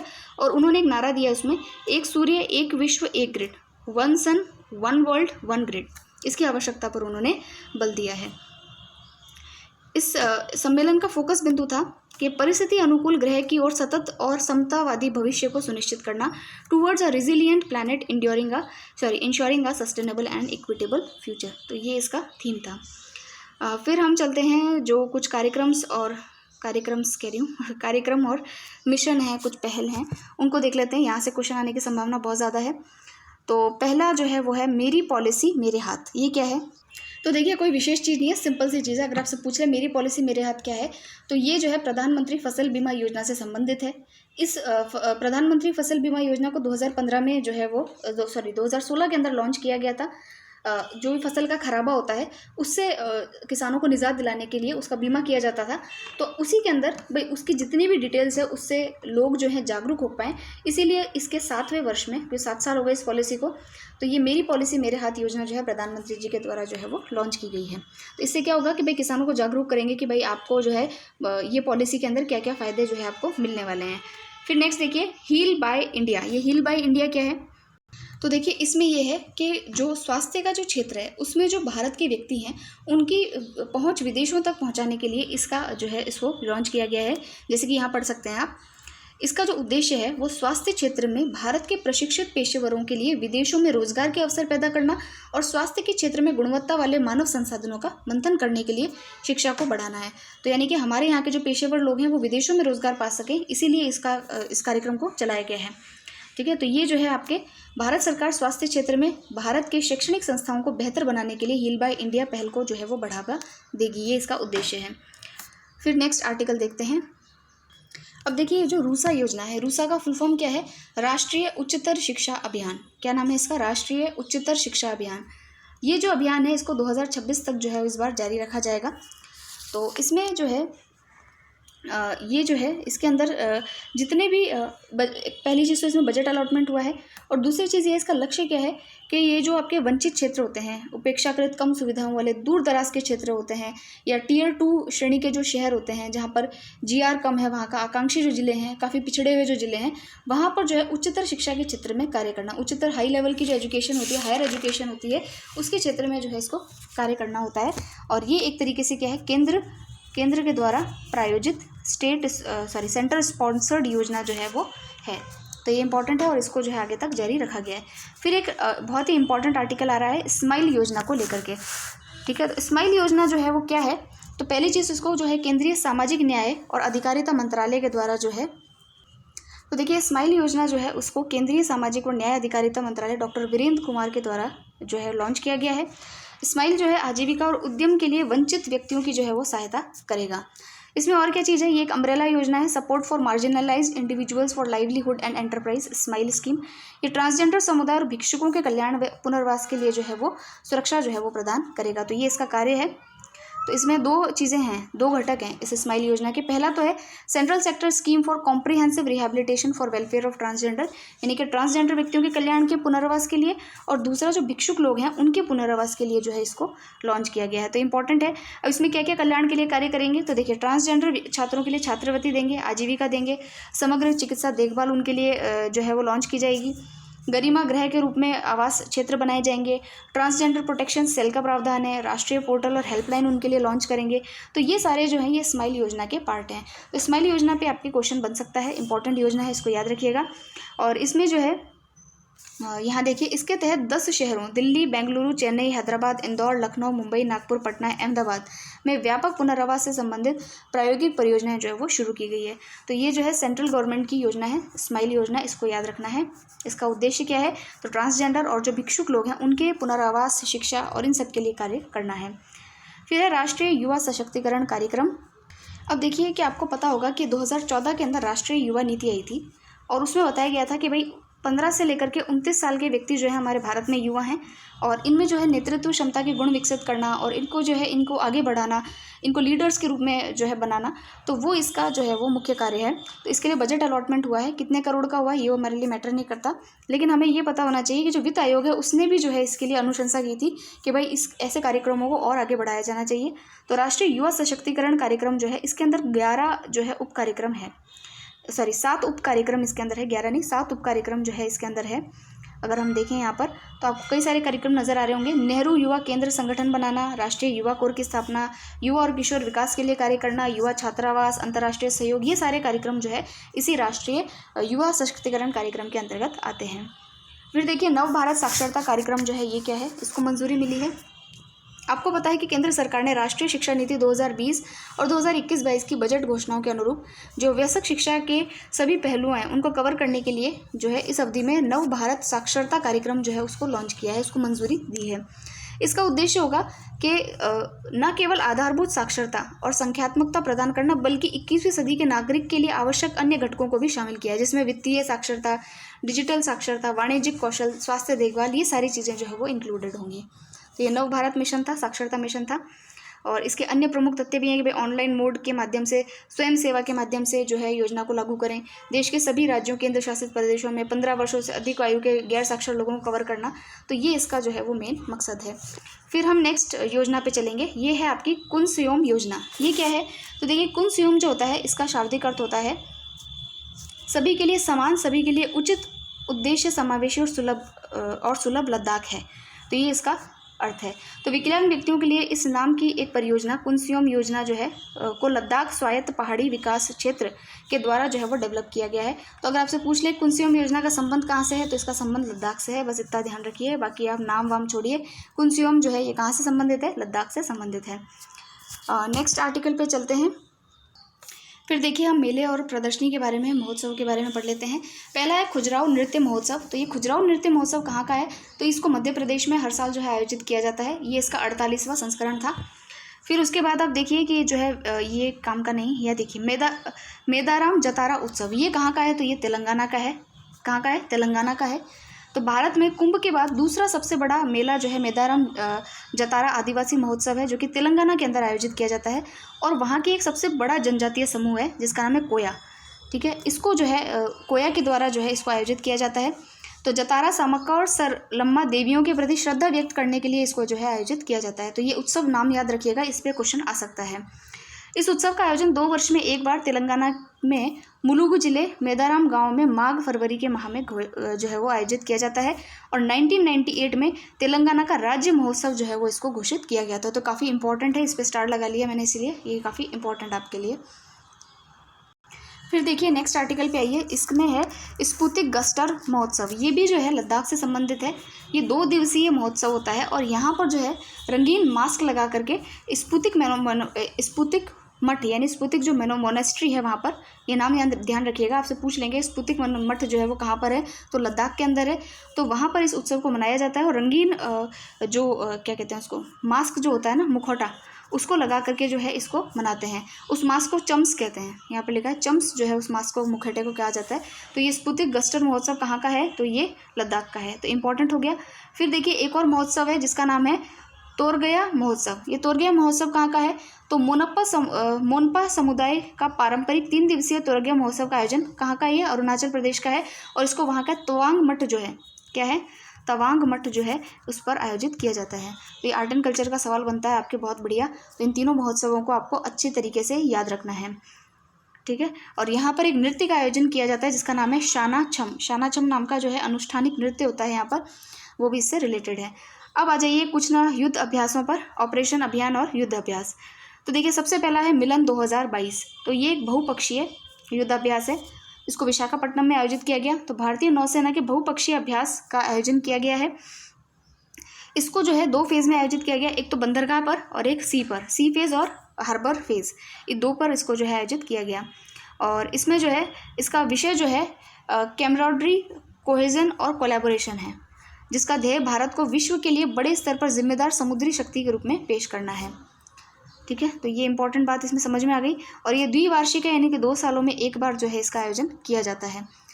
फिर देखिए धर्म गार्जियन 2022। ये धर्म गार्जियन 2022 ये एक्सरसाइज किन 2 देशों के बीच में हुई है? तो देखिए भारत और जापान के बीच में संयुक्त सैन्य अभ्यास है जिसका नाम है धर्म गार्जियन, और ये 2022 में आयोजन की गई है और इसका आयोजन जो है वो कर्नाटका में करवाया गया है। फिर जो है नेक्स्ट अभ्यास देखिए, इसका नाम है वायु अभ्यास ईस्टर्न ब्रिज 6। वायु अभ्यास ईस्टर्न ब्रिज 6। तो ईस्टर्न ब्रिज 6 अभ्यास जो है वो आपके भारतीय वायुसेना और ओमान की जो रॉयल एयरफोर्स है उसके बीच में 5 दिवसीय अभ्यास जो है वो हुआ है। कितना दिवसीय वो छोड़िए, किन 2 देशों के बीच में हुआ है ये आपको ध्यान रखना है। फिर आप आ जाइए कोप साउथ 22। ये मैंने आपको फर्स्ट जो लेक्चर पढ़ाया था उसी में बता दिया था कि बांग्लादेश की जो एयरफोर्स है और जो यूएसए की एयरफोर्स है उन दोनों के बीच में एयरलिफ्ट कराने के लिए कोप साउथ 22 नामक अभ्यास जो है वो आयोजित किया गया। कहाँ पर किया गया? तो कुर्मितोला जो छावनी है बांग्लादेश की, वहाँ पर इसको जो है वो आयोजित किया गया था, ये यहाँ पर लिखा हुआ है। फिर आ जाते हैं हम कौन कौन से पोर्टल्स और ऐप हैं जो हमारे काम के हैं, एग्जाम में आ सकते हैं। देखिए पहला पोर्टल है, काफ़ी इंपॉर्टेंट है, जन भागीदारी अधिकारिता पोर्टल। जन भागीदारी अधिकारिता पोर्टल, इंग्लिश हिंदी दोनों में सेम नाम है। इसको लॉन्च किया गया है जम्मू एंड कश्मीर में। क्यों लॉन्च किया है? तो वहाँ की जो जनता है वो जान सके कि भाई हमारे यहाँ पर इस क्षेत्र में, हमारे यूटी के अंदर क्या क्या कार्य जो है सरकार के द्वारा कराए जा रहे हैं, तो उसकी जानकारी उसको इस ऐप के ऊपर मिल जाएगी। तो ये इसलिए ये ऐप जो है जम्मू कश्मीर के अंदर लॉन्च किया गया है। ठीक है, तो ये इंपॉर्टेंट हो गया। अब देखिए आपने देखा होगा जम्मू कश्मीर के अंदर काफ़ी, लद्दाख के अंदर काफ़ी जो है कार्य जो है वो सरकार के द्वारा किए जा रहे हैं, तो उनको आप नोट डाउन करते जाइए, जो है काफ़ी इंपॉर्टेंट ये चीज़ बन जाती है। फिर है लोकपाल ऐप जो है उसको लॉन्च किया गया है, इसको इंग्लिश में कहा है ओम्बड्स पर्सन ऐप। तो ये जो है हमारे केंद्रीय विकास, ग्रामीण विकास और जो पंचायती राज मंत्री हैं गिरिराज सिंह, उनके द्वारा महात्मा गांधी नरेगा के लिए लोकपाल ऐप का जो है वो लॉन्च किया गया है। ये ई गवर्नेंस की दिशा में एक कदम है और इसमें जो है दिशा निर्देशों के अनुसार प्रत्येक मामले पर लोकपाल के द्वारा आसान ट्रैकिंग और इन मामलों का समय से निपटान करने के लिए आदेश पारित करने में जो है वो सक्षम होगा। तो ये इसका कार्य होगा।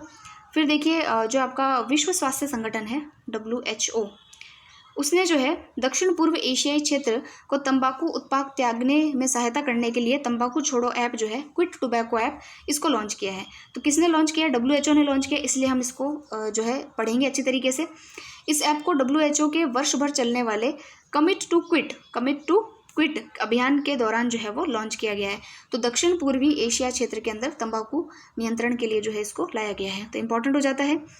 फिर हम पढ़ते हैं कुछ इंपॉर्टेंट एग्रीमेंट्स और इम्पॉर्टेंट कॉपरेशंस। अब देखिए जो समझौता है यानी कि पहला एग्रीमेंट है, उसके अंदर आपको पढ़ना है सस्टेनेबल सिटीज़ इंडिया प्रोग्राम हेतु WEF यानी वर्ल्ड इकोनॉमिक फोरम के साथ में समझौता किया गया है। तो सस्टेनेबल सिटीज़ क्या होती हैं? तो इसके अंदर देखिए आपको जो है जो सिटीज़ होती हैं उसमें आपने अगर आपने जो ग्लासगो वाली समिट देखी हो तो उसके अंदर COP26 जो हुआ था उसके अंदर पंचामृत करके हमारे टारगेट्स बताए गए हैं कि भाई हम नेट ज़ीरो करेंगे, एमिशन को डिकार्बनाइजेशन करेंगे। तो उन सब के लिए जो सिटीज़ हैं उसके अंदर उन सिटीज़ को सस्टेनेबल सिटीज़ बनाने के लिए एक एग्रीमेंट साइन किया गया है। तो सिटीज़ के लिए जो ये एग्रीमेंट किसने साइन किया है? तो हमारे national institute of urban affairs ने जो है सिटीज़ के लिए इस एग्रीमेंट को वर्ल्ड इकोनॉमिक फोरम के साथ में जो है वो साइन किया है।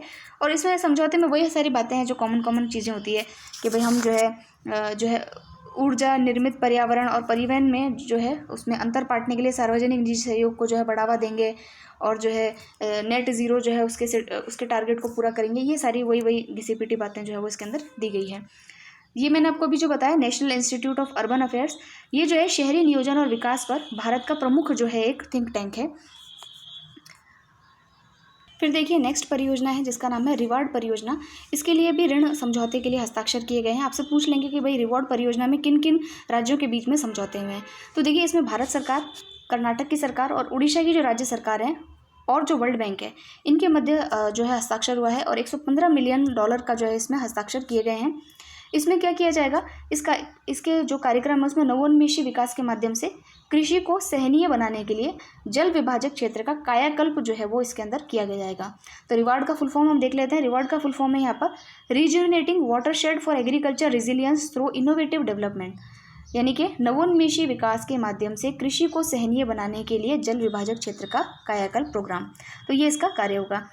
फिर देखिए ये जो कार्यक्रम है तो विश्व के सबसे बड़े जल विभाजक क्षेत्र प्रबंधन कार्यक्रमों से में से एक कार्यक्रम जो है वो ये भारत में लागू किया जा रहा है। तो रिवार्ड परियोजना आपको समझ में आ गई, इसका नाम आप ध्यान रखेंगे और किन किन जो राज्य हैं उनके बीच में ये हुआ है वर्ल्ड बैंक के साथ में, ये आपको ध्यान रखना है। फिर है मांझी वसुंधरा अभियान हेतु UNEP और महाराष्ट्र सरकार में समझौता हुआ है। UNEP क्या है, तो ये है संयुक्त राष्ट्रीय पर्यावरण कार्यक्रम, इंपॉर्टेंट है, इसकी कई सारी रिपोर्ट्स भी आती हैं। तो ये UNEP और जो महाराष्ट्र की जो सरकार है उसके बीच में मांझी वसुंधरा अभियान के लिए जो है एक क्या हुआ है, MOU साइन किया गया है।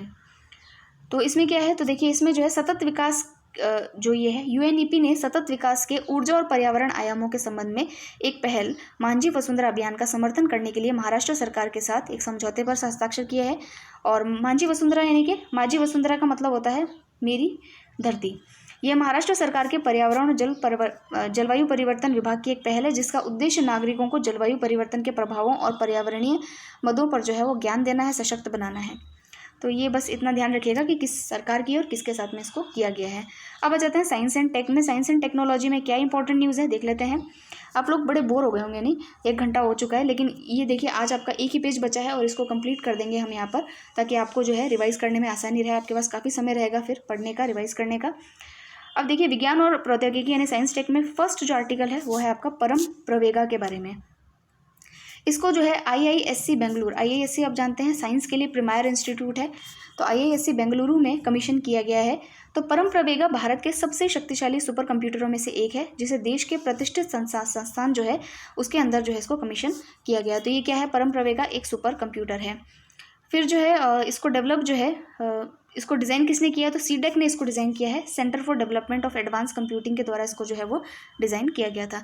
इसकी जो स्पीड होती है वो 1 पेटाफ्लॉप्स 1 क्वाड्रिलियन के बराबर जो है वो इसकी जो क्षमता है वो 3.3 पेटाफ्लॉप्स की है, जो कि 1 पेटाफ्लॉप जो होता है 1 क्वाड्रिलियन के बराबर जो है वो होता है। फिर नेक्स्ट देखिए जबलपुर में जो है बनेगा देश का पहला जियोलॉजिकल पार्क, जो है वो जबलपुर के अंदर बनाया जाएगा।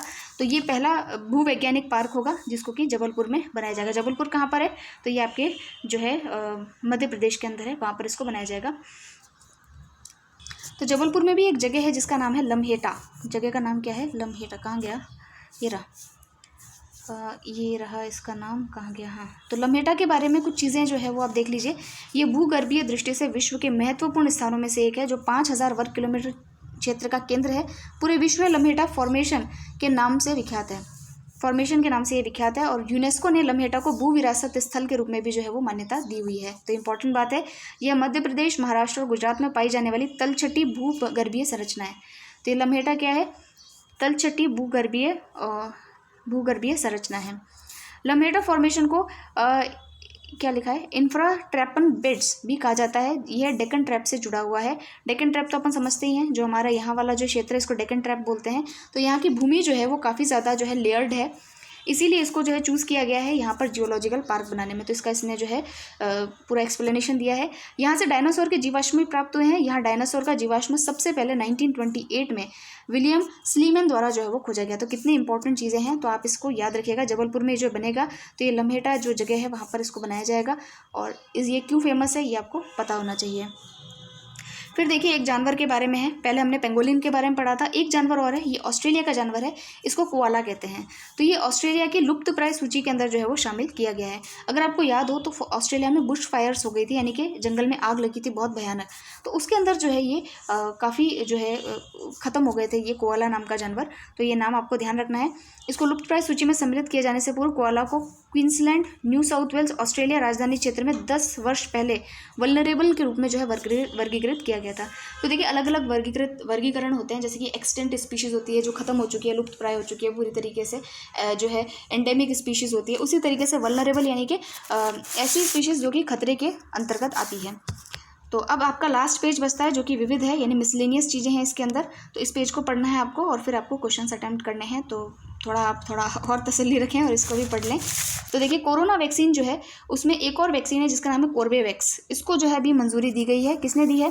तो हमारे यहाँ का जो drug controller general of India है उसके द्वारा जो है कोर्बेवैक्स वैक्सीन को मंजूरी दी है। किन बच्चों के लिए? तो 12 से 18 वर्ष के जो बच्चे हैं उनको जो है इसके लिए मंजूरी दी गई है। फिर देखिए यहाँ पर जो है इससे पहले कोर्बेवैक्स से पहले भारत बायोटेक के एक वैक्सीन था जिसका नाम है जाइकोव डी। इसको भी बच्चों के लिए मंजूरी जो है वो दी गई थी। इस पर क्वेश्चन आ चुका है, पटवारी वाले एग्जाम में इस पर क्वेश्चन आया था। फिर है, रेलवे स्थापित करेगा देश की सबसे बड़ी कुश्ती एकेडमी। कहाँ पर स्थापित करेगा? तो ये जो दिल्ली में जो है इसकी कुश्ती एकेडमी जो है रेलवे के द्वारा स्थापित की जाएगी। तो देश में खिलाड़ियों को सर्वश्रेष्ठ सुविधाएं प्रदान करने के उद्देश्य से रेल मंत्रालय ने किशनगंज दिल्ली में एक अत्याधुनिक कुश्ती एकेडमी जो है उसको स्थापित करने के लिए जो है वो बजट अलॉटमेंट किया है। फिर देखिए जो है इसमें सूरत में होगा देश का पहला बुलेट ट्रेन स्टेशन। तो देश की पहली बुलेट ट्रेन जो है मुंबई से अहमदाबाद मार्ग पर दौड़ेगी, जिसमें वर्तमान में कार्य चल रहा है और सूरत के अंदर इसका पहला स्टेशन जो है वो बनाया जाएगा। ये 2024 तक जो है वो बनकर तैयार होगी और इसके लिए जो सहयोग कर रही है वो आपकी जीका कर रही है, यानी कि जापान इंटरनेशनल कोऑपरेशन एजेंसी जो है इसके लिए सहयोग कर रही है। फिर जो है ये दरबार हॉल का उद्घाटन किया गया है राष्ट्रपति जी के द्वारा, जो इसे पुराने दरबार हॉल का ही के जगह ही जो है नए दरबार हॉल के रूप में बनाया गया है। फिर है आपका जो है देश की पहली वाटर टैक्सी जो है उसका उद्घाटन किया गया है। तो इसका उद्घाटन जो है बॉम्बे में किया गया है, मुंबई में किया गया है। ये देश की पहली वाटर टैक्सी है। और फिर जो है नेक्स्ट आर्टिकल है आपका, फिर आपका कम्युनिटी इनोवेटर फेलोशिप जो है इसका शुभारंभ किया गया है। फेलोशिप दी जाएगी, किनको दी जाएगी? तो महिलाओं और लड़कियों को दी जाएगी। और ये मिशन जो है आपका अटल नवाचार मिशन, नीति आयोग और संयुक्त राष्ट्र के साथ में UNDP जो है और भारत का जो भारत में जो विज्ञान है उसके लिए जो है जो आपकी महिलाएं और बालिकाएं हैं उनको इनका जो अंतर्राष्ट्रीय दिवस होता है इसके उपलक्ष्य में कम्युनिटी इनोवेटर फेलोशिप जो है इसका शुभारंभ किया गया है। इसके तहत इनको जो है फेलोशिप जो है वो प्रदान की जाएगी। फिर देखिए अथर्व द ओरिजिन, ये तो आपने पढ़ा ही होगा। अथर्व द ओरिजिन जो है ये जो धोनी है, MS धोनी जो है उनके ऊपर एक उपन्यास है और ये ग्राफिक उपन्यास का शीर्षक है जिसे रमेश थमिलमनी की एक कहानी पर आधारित है। इसे धोनी एंटरटेनमेंट की ओर से जो है वो सपोर्ट किया गया है। इसको आप यूट्यूब पे देख सकते हैं और इसमें सुपर हीरो के रूप में जो है अथर्व के रूप में जो है महेंद्र सिंह धोनी को जो है वो चित्रित किया गया है और इसमें वेब सीरीज़ वगैरह भी बनाई जाएगी। ये सारी चीज़ें हैं, तो इसको आप यूट्यूब पे देख सकते हैं, आपको मिल जाएगा वहाँ पे। अब हम हमारे मैगजीन के लास्ट पड़ाव पे हैं। अब आप इसमें क्वेश्चंस के आंसर देंगे और सारे क्वेश्चंस आपके पड़े हुए हैं जो मैंने ऑलरेडी फर्स्ट या सेकंड वीडियो में आई थिंक मैंने पढ़ाया था। वो क्वेश्चंस मैंने गोला कर रखे हैं, उनको मैं नहीं पढ़ाऊंगी। जो बाकी के क्वेश्चंस हैं उनको हम आज डिस्कस करेंगे। सबसे पहले देखिए, मध्य प्रदेश में खजुराहो नृत्य महोत्सव का जो संस्करण है वो कौन सा संस्करण है जिसका भी आयोजन किया गया था? तो 48वां है, ये मैंने आपको भी पढ़ाया। फिर देखिए एक एक्सरसाइज है जिसका नाम है ईस्टर्न ब्रिज। ये किन दो देशों के बीच में हुई है? तो ये भारत और जो संयुक्त अरब अमीरात है उसके बीच में जो है इसको जो आपका ओमान है उसके बीच में इसको कंडक्ट जो है वो करवाया गया था। फिर देखिए जो अंतर्राष्ट्रीय ओलंपिक समिति है उसमें जो एथलीट आयोग ने किस आइस हॉकी खिलाड़ी को अपना अध्यक्ष जो है वो नियुक्त किया है? तो इसके अंदर जो है ये हमने नहीं पढ़ा था, यह है एमा टेरहो। इनको जो है अभी अंतर्राष्ट्रीय ओलंपिक समिति जो है इसकी अध्यक्षता भारत को मिली है और इसमें जो है हॉकी के खिलाड़ी हैं उनको जो है इसका अध्यक्ष बनाया जिसका नाम है एमा टेरहो। फिर drug controller general of India ने 12 से 18 वर्ष की आयु वाले बच्चों के लिए कौन सा बायोलॉजिकल के किस वैक्सीन को अंतिम मंजूरी दी है? तो अभी पढ़ा हमने, कोर्बेवैक्स को दी है। फिर है ये जो रूसा कार्यक्रम है जो हमने पीछे पढ़ा था, तो केंद्र सरकार के द्वारा रूसा कार्यक्रम जो है उसको कब तक के लिए जो है आगे बढ़ा दिया गया है? तो 2026 तक इसको बढ़ाया गया है, तो ये भी हमने अभी पढ़ा था। फिर देखिए शीतकालीन ओलंपिक जो खेल हैं इनका आयोजन इस बार जो है कहाँ पर? चाइना के बीजिंग में किया जा रहा है। कौन सी बार जो है जो किया गया था? तो ये दूसरी बार किया गया है। इसमें पूछा गया है कि जो मेजबान देश है चीन, तो पदक तालिका में कौन से स्थान पर है? तो आपको याद हो तो पहले स्थान पर नॉर्वे था, दूसरे पे आई थिंक जर्मनी था और तीसरे में जो है आपका स्थान आया है चाइना का। तो थर्ड स्थान पर जो है इसके अंदर चाइना है। ठीक है, फिर हम चलते हैं नेक्स्ट पे।